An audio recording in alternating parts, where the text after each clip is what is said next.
34 columns has been built mostly by Ramses II. That's why we give him the title of the greatest builder king.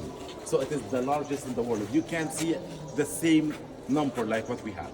So the whole columns around you, you're gonna see just the circles of Ramses II. He won't just to add his names around.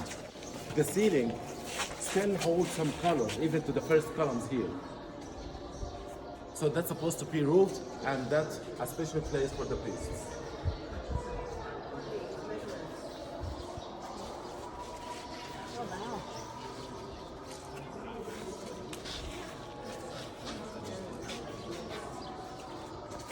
And for each day of the year, there were different types of rituals, different kinds of sacrifices, different kinds of ceremonies that occurred depending on whether it was her morning or her evening.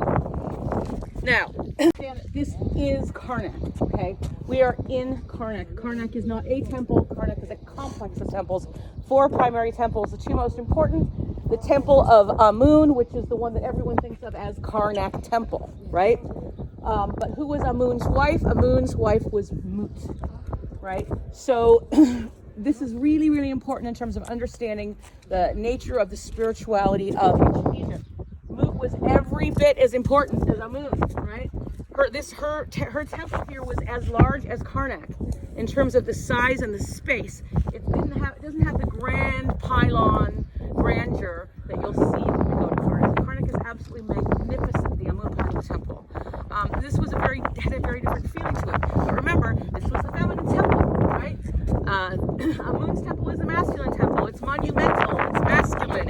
It has this representation, of power. It's about power in its own way. This is also about power, but it's about feminine power, divine feminine power. And whose Sekhmet becomes when she is Mut.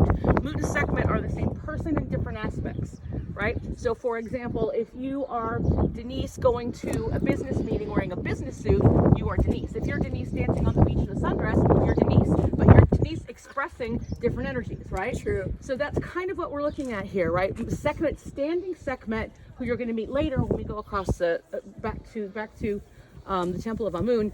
Standing Sekhmet is Sekhmet in her activist power. That's a Sekhmet who's ready to kick somebody's butt, right? That is a Sekhmet who is in her righteous anger and is going to take action. Seated Sekhmet is Sekhmet in her throne of power, but not at war, right? She is done with the war. The seated Sekhmet is finished with the war. Now she is the divine mother who is there to protect and to rule. And in that guise, she is called Mut. So is Amenhotep. So Amenhotep. Yeah. One of those would have been the morning, and one of them would have been the evening. So in the morning, whatever day that is. So say that is March 25th. So in the morning, if you were a priestess here, you would have come to her and given her her flowers and her libations and poured things on her feet, rubbed her with oil, said good morning to your lady, and then at the evening at sunset, you would come back, and then you would do the same thing to the sunset version, right? So you are paying homage to the Great Mother in both of the marginal spaces. The marginal spaces are sunrise and sunset, right? The most powerful times of the day. So those are the times when you are also going to be most able to be heard by the goddess. She is going to hear you during those periods because the veil is thinner. Or maybe it's that you're going to hear her more easily because the veil is thinner during those periods. Do they know why it's 360 and not? So behind us, which is now really overgrown. When I was here, like, when was I here? 2010, I think. First time, and then 2014, I came back with the Johns Hopkins people because one of the archaeologists, my friend. You could see this. It's now incredibly overgrown. This is a sacred lake behind us, and there is no one. It's so green. Yeah.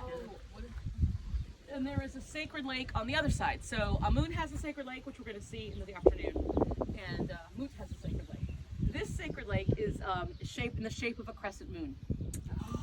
So it's, if you look at the old drawings of it, it's, it would have been very, very beautiful, at the time when everything was kept. So the sacred lake for Amun is round in the shape of the sun, and this was in the shape of a crescent moon for Mut. And also their child, so we're talking about the various trinities, right? Their child is Khonsu, and Khonsu is the moon god.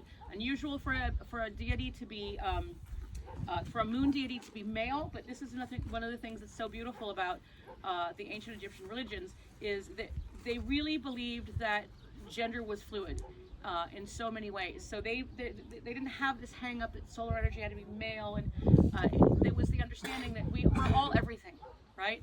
We're all everything. We're all masculine and we're all feminine, and things just sort of take shape. One of the characters, one of the gods we're going to start seeing a lot of tomorrow is a god called Hapi, H-A-P-I. Hapi is the god of the Nile, and Hapi is the divine androgyne. He is both male and female. He has a penis and he has breasts, and he is the god of the Nile, and he is the life-giving god, right? Without the Nile, we die. Without the Nile, we don't have any of the things that we require. And so, part of the understanding of who Hapi was is Hapi is entirely balanced. He is masculine and he is feminine, and same with Bes, who's the great he she. That this understanding that when we are balanced, we're thriving. We're in the place that we are supposed to be. So there's a lot of really fascinating material about this. And in my work, I've also watched this carry into the Gnostic tradition. Some really, the fundamentalist Christian church would lose their mind if they read some of the Gnostic material on gender fluidity. That's why they keep it hidden in the Vatican. Well, absolutely, and that's why they created this idea that we're only looking at Matthew, Mark, Luke, and John, and everything else has to go because the other stuff is really scary to them.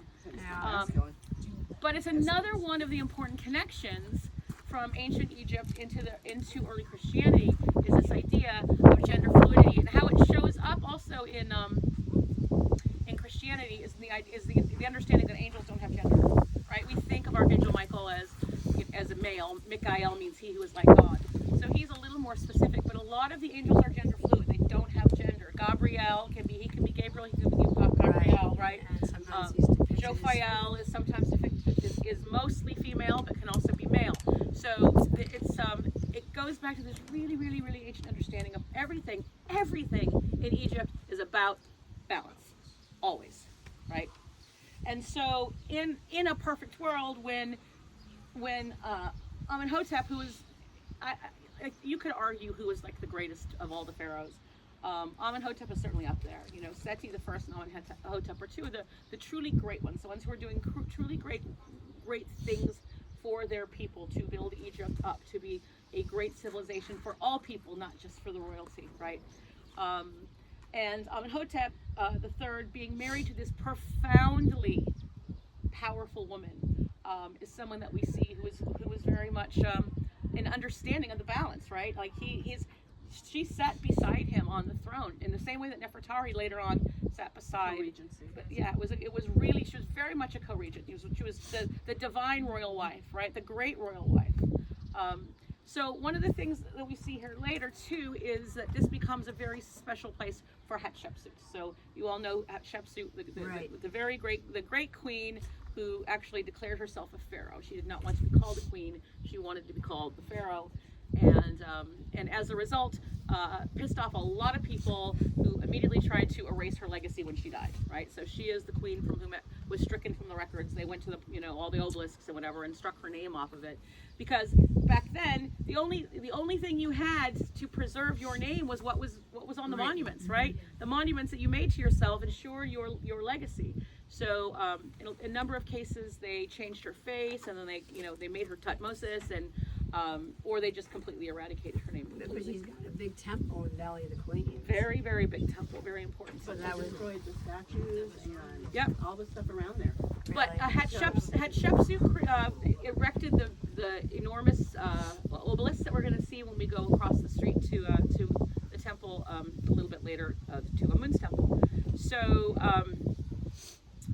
there was an event that happened here that was really, really important. It's really fascinating, and I'm playing with creating an entire novel around this temple, because the whole period of what was happening here during that time, and this understanding of the power of the female priest. I don't know if you all heard me say that the word priest has no gender in ancient Egypt. So part of the assumption of history that has eradicated women from importance is that when we read that the priests of Isis did this or the priests of Sekhmet did this, our Western brain immediately says a priest is a man, Yeah. right? And as a result, we have lost this understanding that a lot of these priests who were enacting these ceremonies and rituals were in fact women, right? So they Because didn't we call them say priestesses. priestess. No, that was not. That would have been considered sort of demeaning to the gender, right? It would be like a priestess would feel like it's different from a priest, whereas a priest is a powerful person who holds the space, whether male or female, Okay. right? So that's the kind of thing we have to keep going back to with Egypt.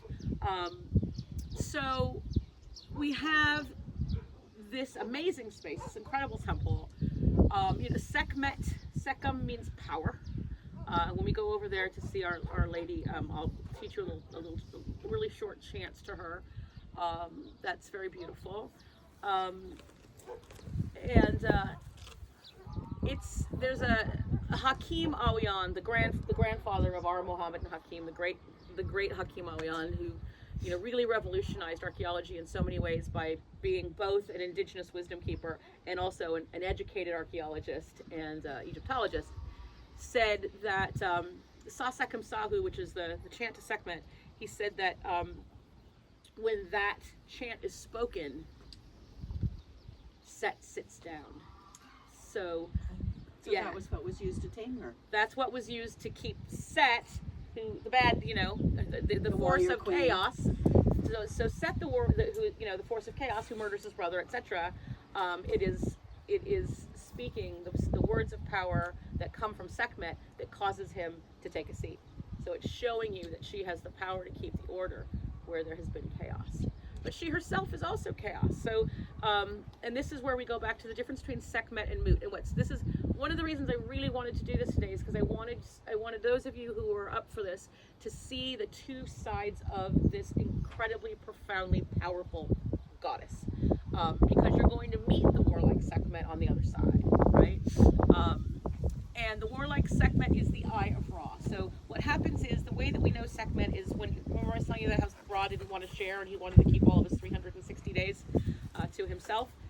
So he created his own children that were incorporated into his world. And he did that by taking out one of his eyes, right? So he takes out one of his eyes, and that eye he turns into, it's kind of like the Adam's rib story, but instead of his rib, he takes one of his eyes, and from his eye, he creates his daughter, who is initially Hathor. It gets very confusing.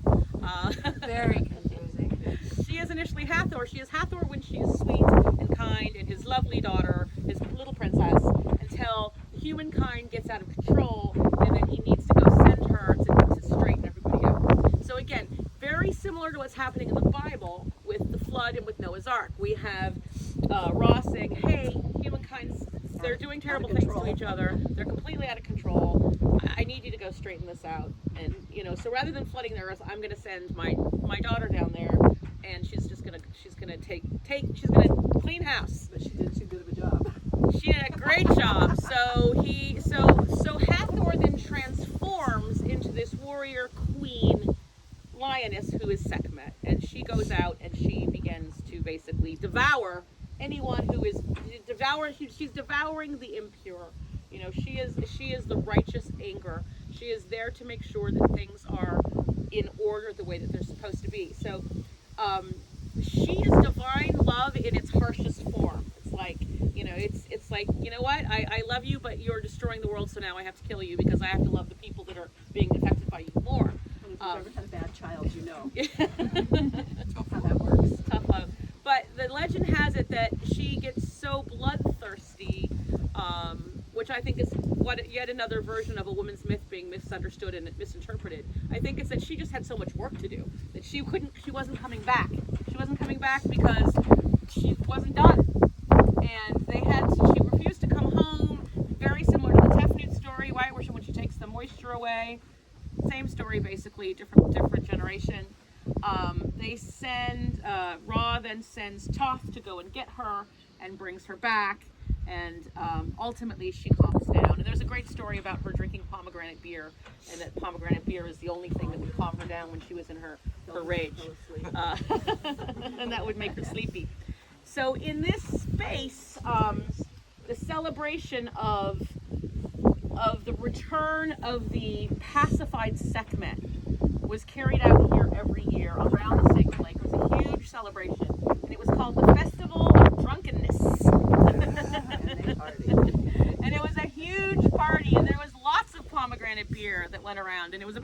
by all accounts. However, it was also a sacred ceremony. So in addition to being a big party, it was also a sacred ceremony, and I would say similar to what we think of now as a shamanic journey with ayahuasca, because there were various types of plant medicines used, and there were lots of trances and things like that going on. So some of the accounts of the Festival of Drunkenness are really, really fascinating, and that's why I want to write a book about it. Because And that was taking place here in this temple. that took place here, right? Now, when you say that festival, who was allowed to come to that festival? Was it just elite, or was it actually? No, this was a people's temple, so it would have been. Really? Yeah, this is about giving life to the feminine principle. Okay. I want to read you. I wrote a little poem about this when I was here, but I want to see if I can find it. Okay, that is in Arabic. That's not going to help me. Okay. And then they'll let us go. Under the ropes. We can go under the ropes to. But let's just do this for a minute, and then you guys can do your thing.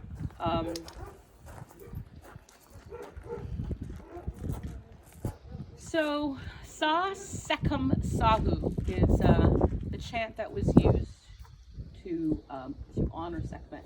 Sa Sekum Sahu, and it's about recognizing the power of her being. Is really basically what that means. I stand in the breath and the power of her being. Sa Sekum Sahu, and when I was here, this was a few years ago. That I wrote this. That she said to me, this is what she said to me. She said, I am the all. I contain the fire of Sekhmet, the strength and stability of Mut, the flow and expansion of Tefnut. I am the all. So for me, I was really understanding that the three lionesses that we look at as the Eye of Ra are Sekhmet, Mut, and Tefnut. And that's their essence, right? Sekhmet is the fire and the activism. Mut is the strength and the stability. And Tefnut is the flow and the expansion. And when we have all of those things within us, we are in the power of the Divine Feminine, right? And so I believe that's what she stands for. And I think she's quite amazing.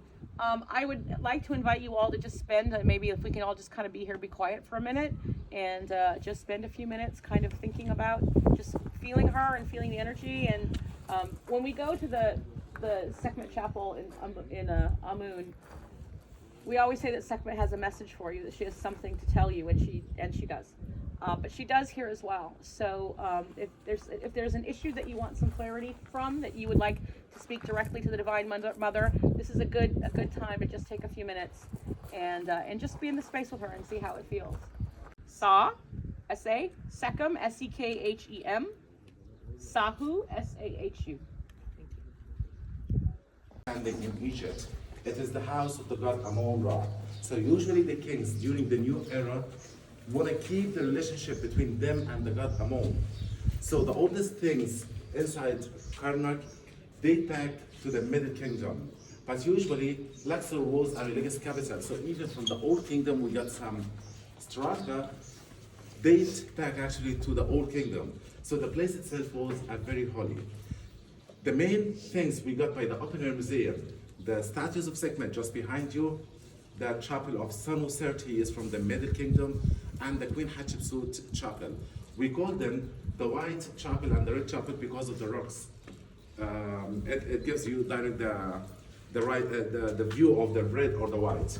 Everywhere you're gonna see the Queen, actually, she's representing herself like a man, very close to Amon-Ra, because the rule says that the oldest boy from the royal blood, he would become a king.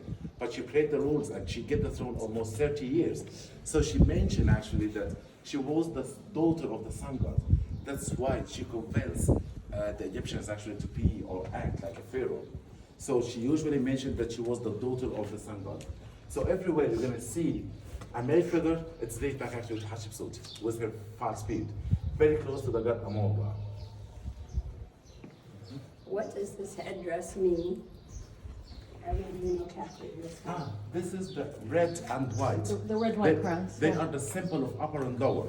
So as soon as you can see the shape of the crown like that, we call it white crown. This is Upper Egypt. And this is the shape of the red crown. Most of the statues, the king gonna wear the double crown to his head, just proving that he's controlling whole Egypt. I want to show you, I love this image over here. I want to show you this. We're going to see this lady over the next, tomorrow we're going to see her a lot. This is one of my favorite goddesses. This is the goddess Sechet, right? This lady with the star on her head. And when she's doing something here, she's hold this staff that she has is actually a surveying rod, right? Oh, yeah. She is doing something called the stretching of the cord ceremony. She is preparing Right, the we got temple, that, yeah. right? But one of the things that's really important about her is there is no temple without her. The temple doesn't exist without Sechet. She is the one who makes the alignments, who ensures the temples are properly aligned the way that they're supposed to be in terms of their compass orientations, their stellar orientations, and all of those things. And she She's not a physical person, right? Who knows? I think all the gods at some stage were some type of physical person, right? So, because if she like went and did all that before a temple was built, she had to be But physical. of course, the time to create the temple. So this is her working with that Hatshepsut to prepare the temple. Is this original? She's beautiful. Is it original? The original actually, those we are quite sure that they are the original with the carving. But those things maybe it can be like restoration for the places, so that they can add actually any carving on it. So maybe they got like some pieces from the original, but they just most it. And so, Summer, what is the red stone here is it a red sandstone? Red sandstone, yeah. Sometimes they bring it from Lower Cairo and sometimes from Silsila quarries.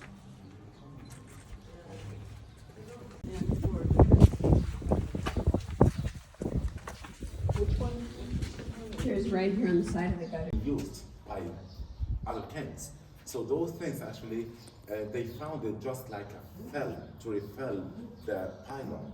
So they need actually to do this puzzle work just to replace it again.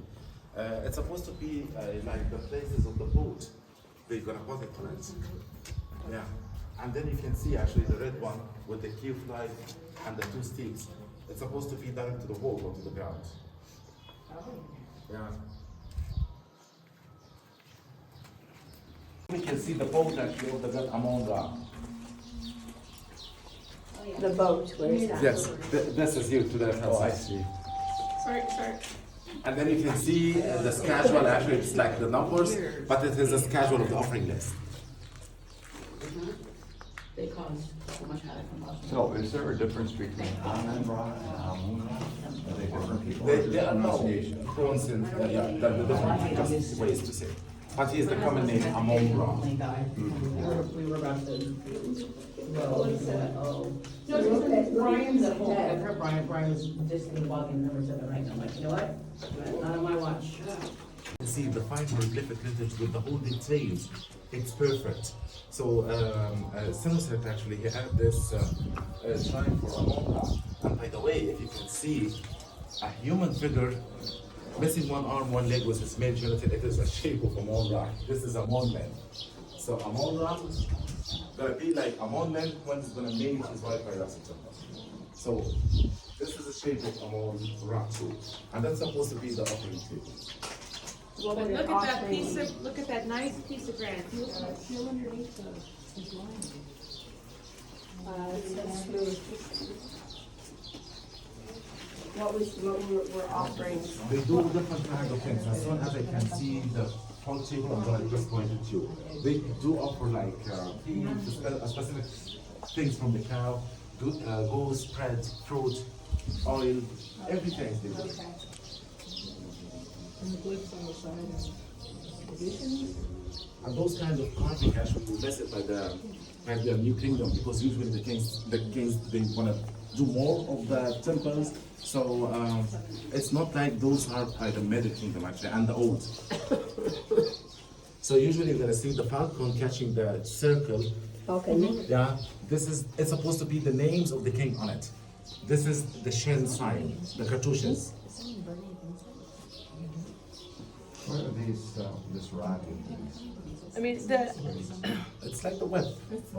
it's a flail, yeah, it's a flail. But look at, I mean, just look at the beauty of these carvings, you know, I think the carvings from that era are some of the most artistically beautiful, Exactly. right? They're Exactly. really exquisite. What does this one mean? This is the back pillar of Osiris. We call it jet pillar. The jet pillar. Exactly. So this is the backbone of Osiris. Some scholars say is that it is just the bones of his chest. But anyhow, this is the sign of Osiris. Jet pillar. Okay. Definitely megalithic. Okay, just Let's go. yes, one real, yeah. This is the cat of the kings. Usually they wear. My cell phone so I can share it with her. Good? Yeah, hold on, just 1 second. Take me a minute to get to the camera. Yeah. Beautiful. Very nice. Awesome. Yeah. Oh, you look so happy. I'm so happy. What did Catherine She's say? grown. Yeah, she just opened the door. Just follow her, please. What is the door? And you can take pictures of yourself with her. You just cannot post them on Facebook because then we get in trouble. But you can have them certainly for yourself. And this is her holding, and she's holding the, in this case, she's holding the lotus staff in the left hand and the key of life in the right hand. So in this case, the lotus staff is, it's pure. It is the pure essence, the divine feminine running through her. You know, that is the power of what it means to be the female in all of her strength. And then, of course, she's holding the key of life, which is the Ankh. She is, as some of you we were talking about earlier, this is, we believe, the oldest statue to still remain in the same place where it was originally placed. This is the temple of Ptah that we are in. So we're actually in the temple of her husband, Ptah. And so this is the statue, this is the private sanctuary of his beloved consort, Sekhmet. So this is considered a really, really high, holy place. Now what we invite you to do is, we call her the talking statue. This is the statue that has something to say to you. So I invite you all to come up one at a time, walk up to her, stand in front of her.